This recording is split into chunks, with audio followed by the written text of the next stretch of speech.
नमस्कार, आप देख रहे हैं इंडिया न्यूज़ और मैं हूँ आपके साथ मिली चौबे और मेरे साथ जुड़े हैं अनुभव। अभी राजस्थान में जो चुनाव होने उसके मतदान हो चुके हैं, 25 तारीख को मतदान होने थे जो कि हो चुका है और नतीजे जो हैं वो 3 तारीख को आने हैं। पर उससे पहले अभी राजस्थान का क्या माहौल है और राजस्थान में बीते इतने समय में क्या कुछ चल रहा है? आखिरकार राजस्थान की जो जनता है वो जो अपनी भागदौड़ है वो किसके हाथ में सौंपने वाली है? क्या राजस्थान में जो है रिवाज जो है वो बदलने वाला है? या फिर रिवाज है वो बरकरार रहने वाला है? इन सभी सवालों का जवाब हमारे साथ अनुभव है वो देने वाले हैं क्योंकि अनुभव ने काफ़ी समय अभी राजस्थान में बिताया है। राजस्थान में जो चुनावी जो हलचल मची हुई थी उसको सामने से जाके ज़मीनी तौर पर जाकर अनुभव किया है। तो अनुभव मैं सबसे पहला आपसे ये सवाल पूछना चाहूँगी कि आपने कवरेज की है ग्राउंड लेवल पर जाकर। तो वहाँ के राजस्थान की जनता का क्या मतलब कि क्या आपको क्या लगा कि वो कांग्रेस पर यकीन कर रही हैं, बीजेपी पर यकीन कर रही हैं या फिर कोई अन्य क्षेत्रीय पार्टी है जिनको उभरता हुआ आपको लगा कि हाँ, राजस्थान की जनता इस पार्टी को ज़्यादा यकीन करती नज़र आ रही है? इस बार बताएं, इस बार जनता का वही मूड है। जनता इस बार भी चाहती, जैसे हर 5 साल पे होता है, वही जनता चाहती थी। जहां तक जितना विधानसभा हमने कवर किया, खैर लगभग 26-27 जिला हुआ था। लेकिन हाँ, कुछ जैसे नागौर था, अब जैसे नागौर है, हनुमान बेनीवाल का जी, क्षेत्र है। आरएलपी का वहाँ अच्छा खासा दबदबा है। नागौर में 4 विधानसभा है। इन चारों विधानसभाओं में बात करें तो 3 जगह उनके अपने खुद के विधायक है। अच्छा। तो उस तीनों जगहों पे तो इस बार लग रहा है कि आरएलपी आएगी। लेकिन उसमें एक और ट्विस्ट की बात यह है कि नागौर जो मेन सीट है, वहां से इस बार आरएलपी का कोई उम्मीदवार नहीं उठ रहा है। आरएलपी वहां खुद खड़ा होकर कांग्रेस को सपोर्ट कर रही है। तो यहाँ राजस्थान की राजनीति में एक सबसे अच्छी बात बता रहे हैं हम, बीजेपी कांग्रेस के साथ साथ यहाँ जो ना निर्दलीय पार्टियां भी हैं, उनका काफी अच्छा इस बार वो रहने वाला, आंकड़ा मतलब रहने कि वाला बीजेपी और कांग्रेस के बीच में सीधी-सीधी लड़ाई नहीं नहीं है। देखी जा रही है। अ, अनुभव के हिसाब से राजस्थान में क्षेत्रीय पार्टी भी जो है वो काफ़ी उभरती नज़र आ रही हैं। क्षेत्रीय पार्टी का एक और ना कि वहाँ के जितने क्षेत्रीय पार्टी और बीजेपी के भी मैं बताऊं, काफी लोग थे जो बीजेपी को वोट कर रहे थे, लेकिन उनका भी यही कहना था कि दोनों में से कोई ऐसी पार्टी नहीं है जो अकेले जीत हासिल करेगी। जो क्षेत्रीय पार्टी है उनका साथ सबसे ज्यादा जरूरी है। अब क्षेत्रीय पार्टी में बीटीपी है, आरएलपी है, इन दोनों का तो अपना ही है। तीसरा है सबसे इस बार जो राजस्थान में 200 सीटों में एक ऐसा सीट रहा है जो पूरे राजस्थान की मतलब टेम्परेचर को बढ़ा दिया, वो है शिव विधानसभा। शिव विधानसभा में जो रविंद्र सिंह भाटी, जी। रविंद्र सिंह भाटी एक ऐसे उम्मीदवार है जो अभी 7 दिन पहले बीजेपी में ज्वाइन किए। 7 दिन बाद वो बीजेपी से बागी बन गए, बीजेपी खिलाफ है। लेकिन वहां शिव विधानसभा की भी एक खासियत है कि वहां भी सेम वही चलता है आज तक। वहां तीसरी मतलब 2 बार लगातार कोई सत्ता में नहीं आया, चाहे बीजेपी चाहे कांग्रेस। लेकिन इस बार जो रविंद्र सिंह भाटी के समर्थक हैं, युवा सबसे ज्यादा है। अगर सोशल मीडिया पे सबसे ज्यादा ट्रेंड किया है तो शिव विधानसभा की है। तो शायद हो सकता है इस बार शिव विधानसभा का रुख बदले। अब देखना ये हुआ कि रविंद्र सिंह भाटी जो है ये और आरएलपी यानी जितनी निर्दलीय पार्टियां हैं, ये किसके तरफ से जाती हैं। अब आपने युवा का जिक्र किया है तो मैं आपसे सवाल पूछना चाहूंगी कि सचिन पायलट को युवा का चेहरा माना जाता है। सचिन पायलट को जाट समुदाय की तरफ से भी काफी ज्यादा सपोर्ट मिलता रहा है और साथ ही साथ युवा जो है सचिन पायलट पे यकीन करते हैं। आखिर सचिन पायलट ने युवा की आवाज भी उठाई थी शुरुआती समय में जब उनके और अशोक गहलोत के बीच में अनबन शुरू हुई थी।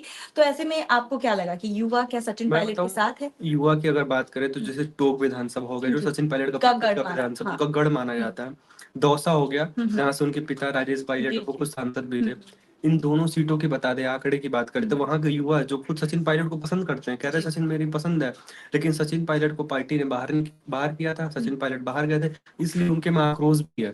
तो कह रहे ठीक है, मैं गुज्जर हूँ, अगर गुज्जर समाज को देखूं, जाट समाज को देखूं तो सपोर्ट कर सकता हूँ। लेकिन लेकिन वोट इस बार बीजेपी को देना है। दौसा में भी यही हाल था, टोक में भी यही हाल था। मतलब कि आपके हिसाब से जो टोंग जिसपे सचिन पायलट हमेशा ये दावा करते हैं कि ये मेरी सीट है, यहाँ के लोग मेरे हैं और किसी और के बारे में सोच भी नहीं सकते, तो इस बार सोच बदलती नजर आ रही है। टोक का जो सबसे बड़ा मदरसा है, मदरसे के जो मौलवी हैं उनसे हम लोगों ने बात किया था, पर्सनल बात।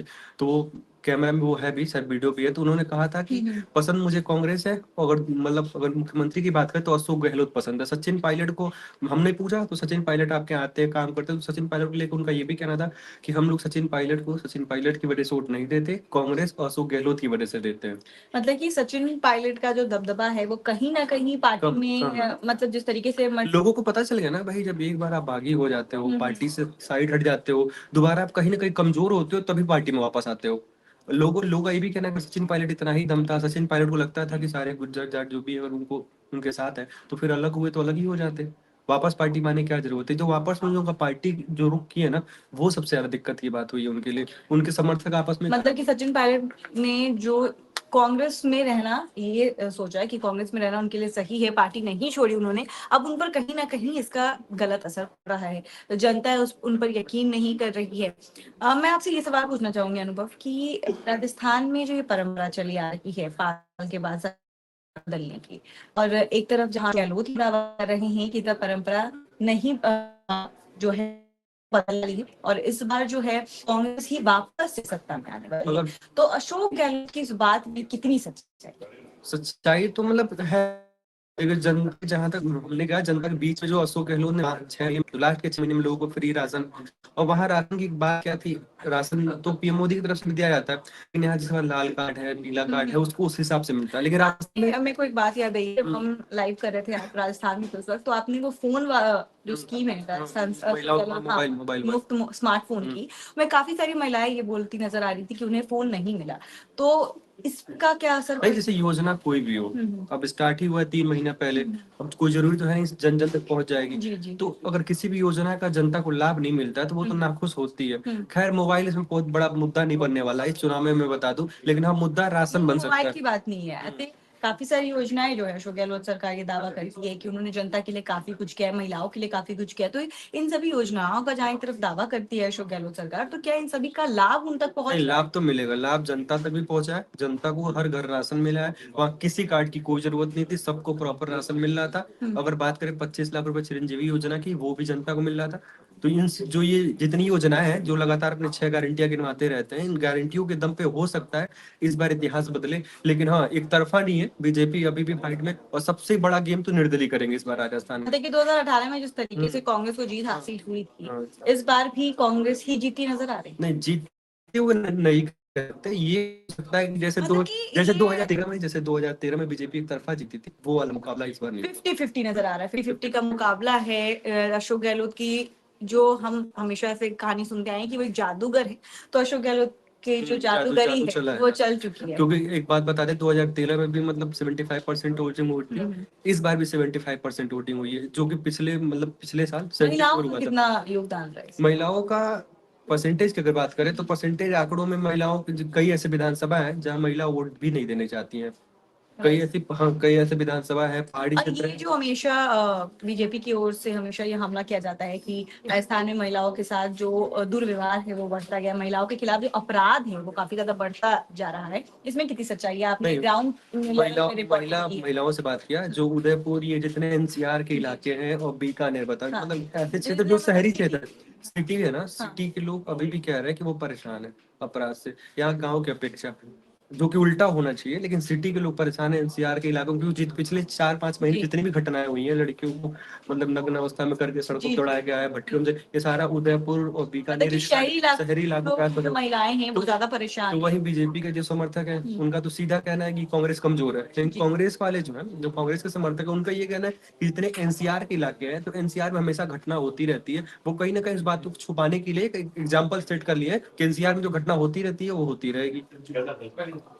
तो मतलब कि जो इस बार चुनाव हुए हैं, मतदान हुए हैं, और जो भी चुनाव सियासी गलियारों में हलचल रही है राजस्थान में, इससे ये साफ जाहिर होता है कि मुकाबला एक तरफा बिल्कुल भी नहीं है, मुकाबला 50-50 माना जा रहा है, और बीजेपी और कांग्रेस को भी जो चुनौती है वो सीधा सीधा जो क्षेत्रीय पार्टी है वो देती है। अभी एक वीडियो वायरल हुआ था कांग्रेस के नेता डोटासरा का, वो एक प्रत्याशी अभिषेक था, उसके साथ मतलब बैठ के बातें कर रहे थे, और अभी ना आंकड़ा आया है, ना पोल आया है, ना 3 तारीख है, उसके पहले ही वो जीत का दावा कर रहे हैं। तो हो सकता है कि या फिर उनको कुछ महसूस हुआ, या फिर ये भी हो सकता है कि सामने वाले को कमजोर करने के लिए कहीं ना कहीं दिमाग कहीं ना कहीं तो उनके मनोबल को, बीजेपी के मनोबल को नीचे गिराने के लिए कोशिश की जा रही है, क्योंकि बार बार अशोक गहलोत भी जो है यही बयान देते नजर आ रहे हैं। शुरुआत से ये अगर देखा जाए तो उनका बयान यही रहता है हमेशा कि बीजेपी जो है वो हारने वाली है, एक बार फिर से राजस्थान में जो है वो परंपरा जो है वो टूटने वाली है, और इस बार राजस्थान में जो कांग्रेस की सरकार ही बनने वाली है। लेकिन अनुभव